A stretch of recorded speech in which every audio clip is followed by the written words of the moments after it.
This is Matt Walsh with your Minute with the Mayor for June 2nd. We said we weren't gonna do these every day unless we had something to report. Today, Tyson released a press release about testing that took place at their Council Bluffs Tyson facility. Factor into this information that several of these employees, while they work in Council Bluffs, may live in Omaha.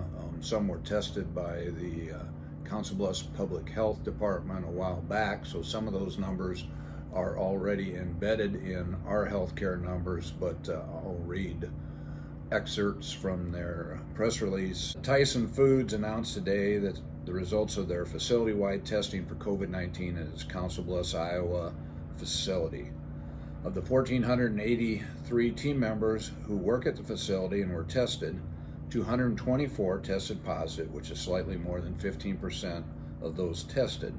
Of those tested, 103 have already been through their required absence and have returned to work. More than half the individuals who were tested positive did not show any symptoms and otherwise would not have been identified as having the virus. Team members who test positive receive paid leave during the quarantine period, and they may return to work only when they've met the criteria established by both the CDC and Tyson Foods. Interesting that half the people that were identified did not know that they had the virus, and so that's obviously been one of the concerns we've had about social distancing and the need to continue healthcare protocols. People who are what they call asymptomatic do not know they have the virus, but they do shed the virus and transmit it to other people. So a quick update on our local cases. We only had 2 yesterday, which is an improvement over previous days, 2 new confirmed cases. In total, we've had 309 confirmed cases. 119 are currently self-isolating. 169 have recovered, so more than half of the 309 have recovered.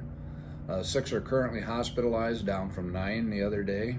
No change in the number of deceased, which still sits at 8. Some interesting factors, it's almost evenly dispersed between men and women. There are 158 male cases, 151 female cases. Children under age 17, we've had 26. Adults 18 to 40, 115. Middle age 41 to 60, 103. So of the 309, 218 are in that middle range of ages. Older adults 61 to 80, we've had 55, and people over the age of 81, we've had 10.